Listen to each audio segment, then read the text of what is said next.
Yeah. All right. Please join me for the Pledge of Allegiance. Pledge allegiance to the flag of the United States of America and to the republic for which it stands, one nation, under God, indivisible, with liberty and justice for all. Call the roll, please. Mayor Bailey? Here. Mr. Bateman? Here. Mr. Blair? Here. Mr. Hart? Here. Mr. Ori? Here. Vice Mayor Phelps? Here. Here. Welcome, everyone. With us tonight, we have our Director of Finance, Mark Medler, Assistant City Manager Corey Wright, Clerk of Council Misty Clark, City Manager Dave Kennedy, City Solicitor Joe Braun, and our Chief of Police Michael Gabrielson. Also with us, former council members Todd Osborne and Pat Mays. Thank you all for being here. And that takes us right to open forum. Jen Giroux. Good evening. I tried to get around to meet everybody, but didn't get everyone. My name is Jen Giroux, and I am on the ballot on November 8th to replace Tom Brinkman, who has been the Republican representative for about 16 years, with two years in there that he took a break and wasn't. But I won the primary, and I want to tell you a little bit about myself. I just want you to know that I look forward to representing Loveland. I will be here for you. I will stand up for what rights we need up at the State House and what needs are here in the community. I've been talking to Tom as much as I can, who's endorsed me, just to learn a little bit more about the individual needs. And if I get past November 8th, we can do more talking of that. But I grew up on the east side of Cincinnati, actually down on the border of Fairfax and Madisonville, by, if anybody knows where the old St. Margaret Church is. Came from a big family, played many softball games right on the main drag here in Loveland, growing up in high school and beyond. I went to St. Ursula. I'm a registered nurse. My husband and I own the Catholic shop in Madeira. We've been there for almost 24 years by the grace of God. We've had our tough times as a small business, and I look forward to being able to advocate for small business in Columbus as well throughout our district. I have 9 children. The youngest just graduated from college this past May, and there he is. He just came in.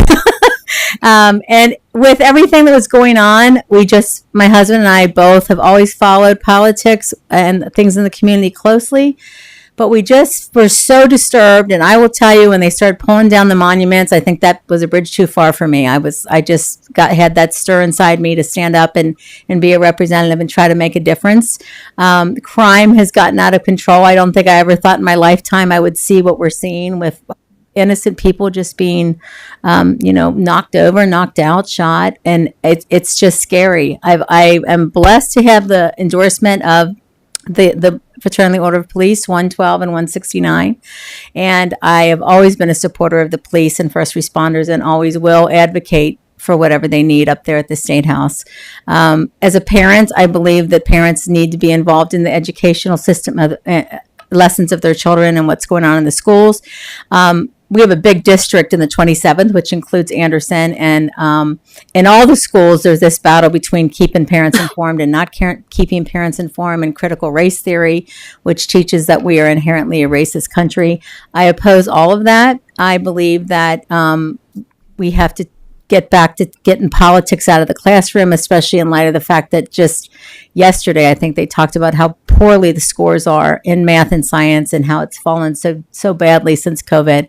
So I just ask for your vote, ask for you to reach out to your friends and family if you could, to help support me. We got 2 weeks to go. I'm giving it my best, and really hoping that we can hold on to this seat for Republicans. And it would be a privilege to represent Loveland as your representative. Thank you very much.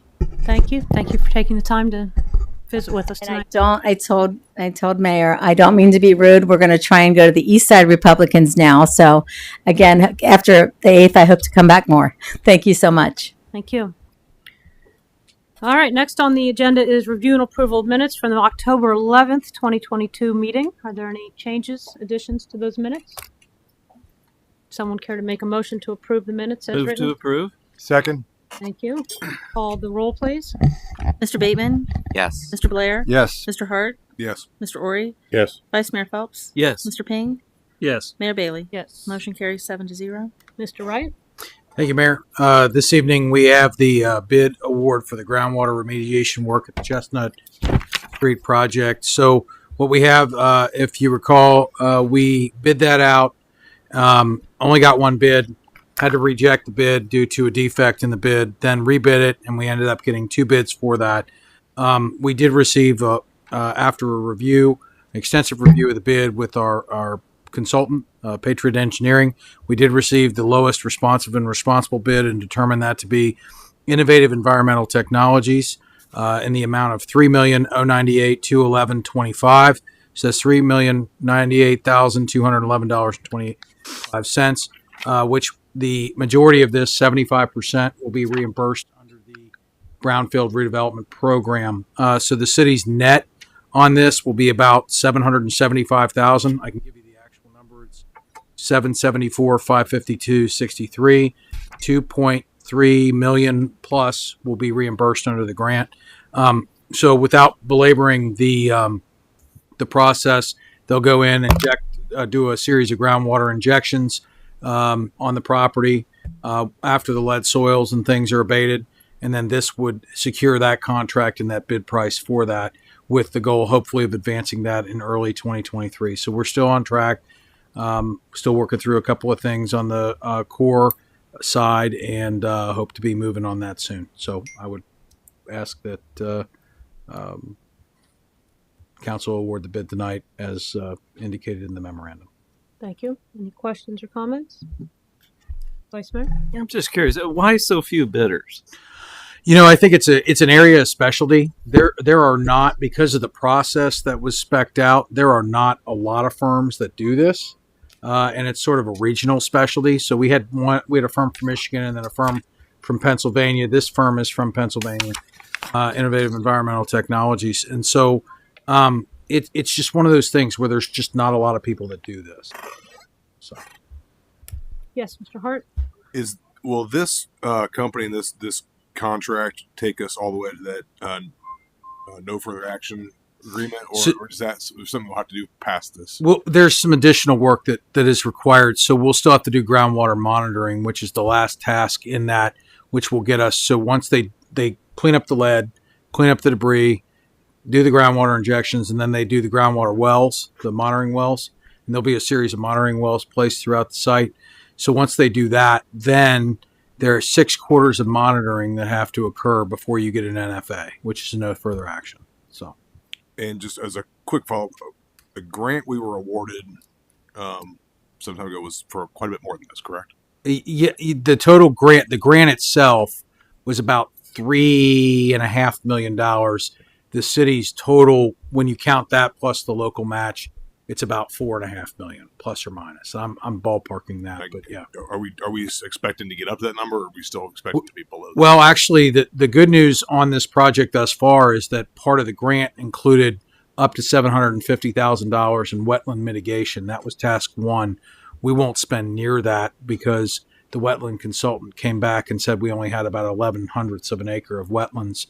Now we'll have some other studies that are involved but not buying, not spending $750,000 in wetland mitigation. Sure. Right. Thank you for that information. 11/100ths.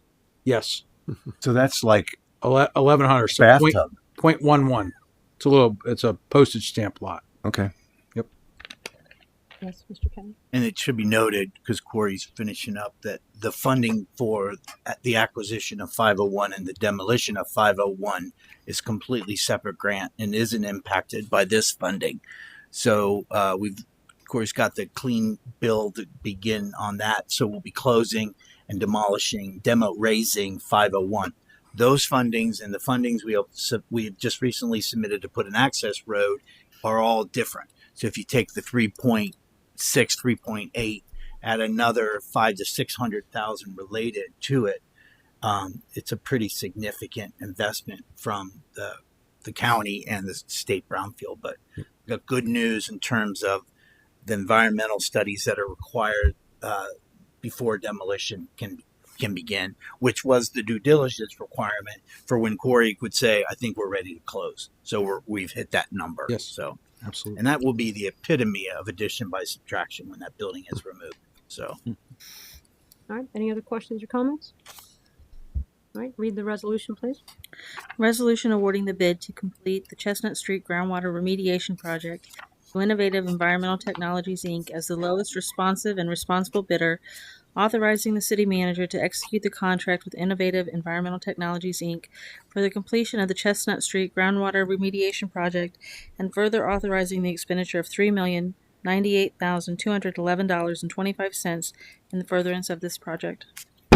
Any comment on the legislation? Call the roll, please.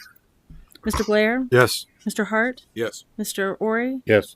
Vice Mayor Phelps? Yes. Mr. Ping? Yes. Mayor Bailey? Yes. Mr. Bateman? Yes. Resolution 109 is adopted by a vote of 7-0. Mr. Kennedy? This legislation presented in front of you is for one reading on an ordinance that would increase our certification / license fees for our public works, classified public works employees. This was put together back in 15 years ago, back in 2007. It hasn't been modified. These are the rates that we give, our per hour rates that we give to our employees who have classifications up and above, primarily for the operations of the city's water plant. And this would increase those rates as shown in the memo, showed in the legislation for each of the three classes. We don't currently have a class 2, but we have three.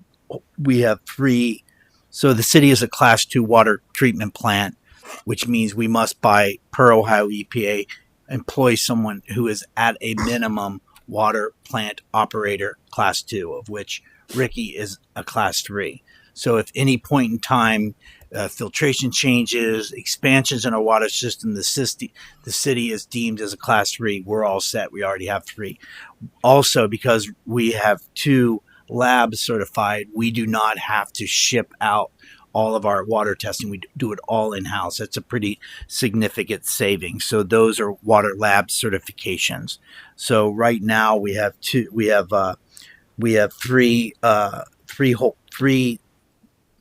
that hold a class 1. Ricky holds the class 3. 2 employees are water certified, and 1 is water distribution. And then, of course, included that was pesticide applicators, of which 1, typically in a community like ours, 1 person can hold a pesticide, and other employees can spray underneath that, underneath his license. So this is a simple increase in these. In the classification holders, no retroactive goes into effect, would go into effect 30 days after. Total cost is $440 per pay period, or $11,440 over the course of an entire year. To me, it's just it's a form of an investment in the city's water plant. Any comments or questions? Mr. Bateman? Just curious about the process of sort of credentialing and moving from a class 1 to a class 2 license. Is that just a matter of other tests, more classes? Took Ricky 6 years to get his class 3. He doubt he'll go any higher. He's a class 3 and a water lab. The way this is, he would just get the water. He would just get the water operator. It's significant testing. It's times in the lab. Remember, Ricky is responsible for everyone below him, too. He's fully responsible for anything they do. So, I guess my question is it part of the sort of career path for some of these folks to move from level 1 to level 2? We have an employee, Rob, who you all met at your recent meeting. Rob is close to being a class 2. And if Ricky left tomorrow, we would have to hire someone. If it was today, we would have to hire someone, pay that person just to sign our things as a class 2. We would basically have nobody. So this certainly encourages Rob to keep moving towards getting a class 2. Then we meet the minimum and we exceed the minimum. We exceed the minimum with Ricky. He's still our responsible in charge, but Ricky can actually go on vacation, do everything he needs to do, and Rob can actually sign it. City doesn't have to bring in a contractor. If he were to move to class 2. He's getting close. Okay. Yeah. He will be a class 2 at some point in 2023. Okay. Thank you. Blair? So, Mr. Kennedy, the lab certification, we test the water ourselves, yes? Yeah, rather than send it out. Yes. Who checks the checker, if there is one? When they get submitted to the EPA. Yeah. So it's all done online. yeah, you're subject to Random testing. you're losing everything. Obviously, if you would ever get caught falsifying, I will tell you that I'm not suggesting that. it happened in my Ricky- former community. They caught an operator doing that, and he was let go immediately because he lost all his licenses. So yes, that's the repercussions. So it's pretty harsh. Your days are over. So yeah, that's a great question because you just reminded me that I had that happen to me in a former community. They started to question it, came in, did their own testing, and went, "These are all bull." So yeah, it's a big deal for Ricky. So to make sure those are accurate It's a big deal to the to 13,000 people. Sure is. And it's also a big deal that Ricky, as responsible in charge, always needs to know what's being modified in any form or fashion in our water system, and is always on the edge of it. As you know, there's no secret that we are working very hard to get a grant for a new generator at the water plant. It never ceases to amaze me the knowledge that he has of how that plant operates and how the system operates. Remember when we all got that SCADA thing and no one really knew what SCADA meant? That's all of what he operates. So, and him teaching more people to do it is for the good of this community. Somebody's going to throw money at Ricky. Somebody could potentially make him an offer he can't refuse. And we have, as Rob Weisgerber always would say, succession plan. Vice Mayor. Well, one other thing we can do is, I mean, these rates that were in existence from 2007, it was 15 years that very small amounts. I'm just thinking, is there any way we can perhaps review it on a 4 or 5 year basis to see if the rates correspond to the market?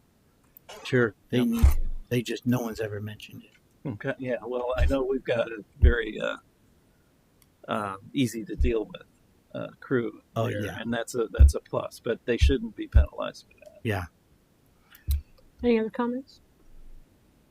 Yes, Mr. Ping. Just a question regarding the certification. Do the employees have to do that on their own time and pay for the certification, or does the city support We them? pay for it. Okay. A big part of what they're doing is being at site. The tests and that they would take on their own time, the certifications. But a big part of what Rob's doing is working under Ricky and checking and certifying. It's like flight hours. When you're trying to get your license, this is similar in the sense that he's got hours in those times. So, All right. Any other comments or questions? All right. I just applaud you bringing this forward, Mr. Kennedy, because this is certainly an investment in our water system, but I think more importantly, an investment in our employees, and every one of us up here understand that that's truly our greatest resource. So well done bringing it forward. You want to go ahead and read the ordinance? Ordinance establishing certification pay for classified public works employees and repealing Ordinance 2007-75. Thank you. Mr. Medler? Thank you, Mayor and Council. For you this evening is the third quarter financial report for 2022. As with the second quarter, income tax revenues continue to be up over the same period in 2021. While 2021 was the first year the city collected over $5 million in income tax revenue, the city is on pace to break $6 million this year. So quite the accomplishment. Investment revenues are doing very well. As mentioned last quarter, in September of 2021, a 2-year CD purchase with a return of 0.35% was offered. In June of this year, the city purchased another 2-year CD, this one earning 3.35%, so an increase of 3%. If we went today for a 2-year CD, we could get over 4%. So it's continuing to rise, and our investments are doing very well there. As always, we are monitoring the health of our enterprise funds. On packet page 53, you'll see total enterprise fund revenues are up over the same period in 21, but this is driven by the receipt of a $75,000 grant we had for a valve project. Without the grant, the enterprise funds in total are breaking about even. As a whole, expenditures are up over the first half in 21, but this is due to capital projects and making improvements. This includes the new public works building and our road rehabilitation project. General fund revenues will outpace expenditures at the end of the year, and we will see a general fund increase as it did last year. So that is the overall summary. If you have any questions, I'd be happy to answer them. Any questions? All right. I have a question. Yes, Mr. Not a question, but a comment that came out in the Finance Commission meeting in connection with this. And that is that the budgetary process is extremely cumbersome. And Mr. Medler and Mr. Wright and Mr. Kennedy labor ceaselessly on that during the time of the year when we have to do that. And I know that Mr. Kennedy and Mr. Wright will be bringing or are in need of new software to help with the budget process.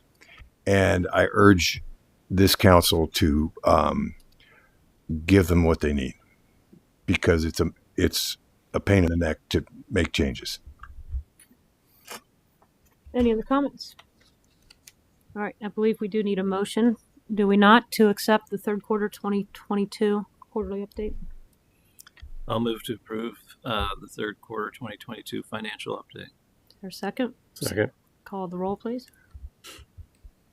Mr. Hart, Yes. Mr. Ori, Yes. Vice Mayor Phelps, Yes. Mr. Ping, Yes. Mayor Bailey, Yes. Mr. Bateman, Yes. Mr. Blair. Yes. Motion carries 7-0. Mr. Medler.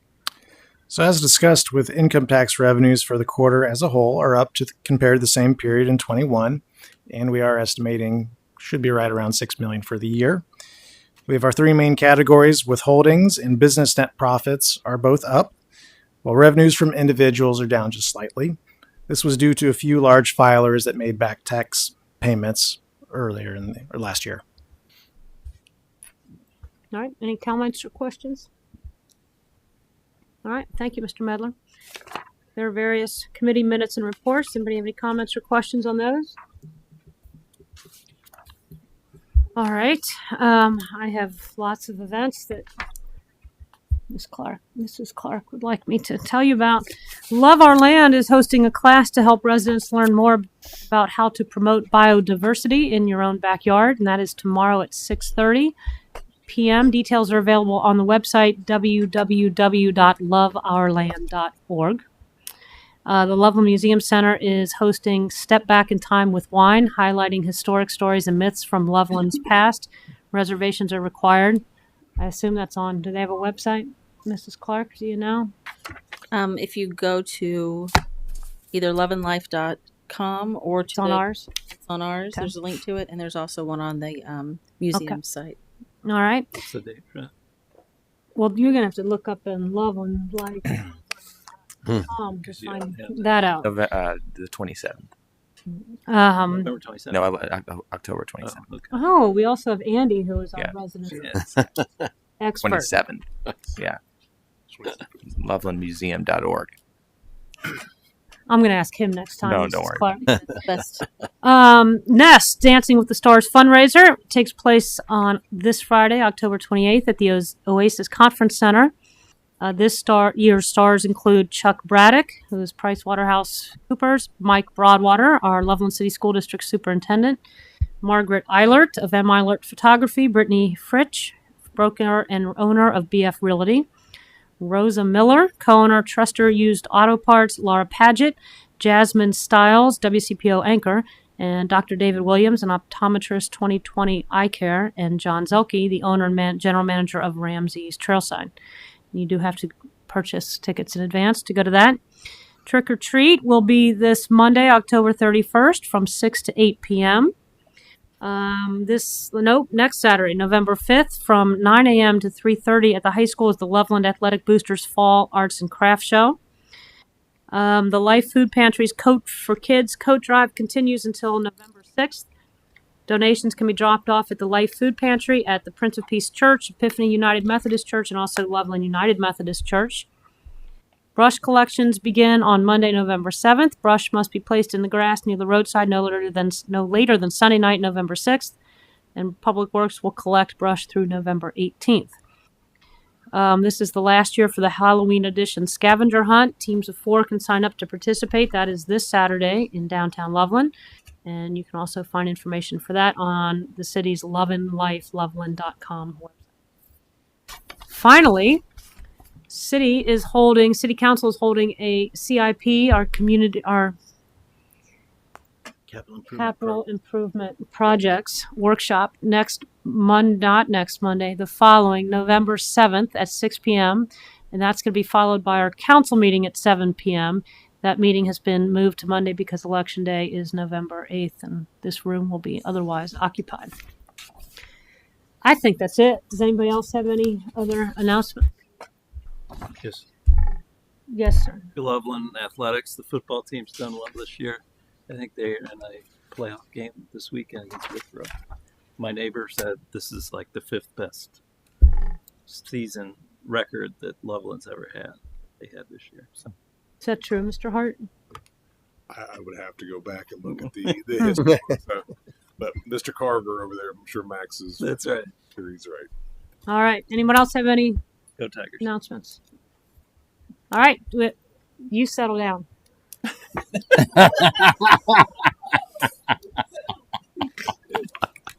Does he have a time that wants him to get out of here quickly? No. Can we have a motion Can you vamp for another 20? to adjourn? So moved. Is there a second? Second. Call the roll, please. Mr. Ori? Yes. Vice Mayor Phelps? Yes. Mr. Ping? Yes. Mayor Bailey? Yes. Mr. Bateman? Yes. Mr. Blair? Yes. Mr. Hart? Yes. Carries 7-0. There you go.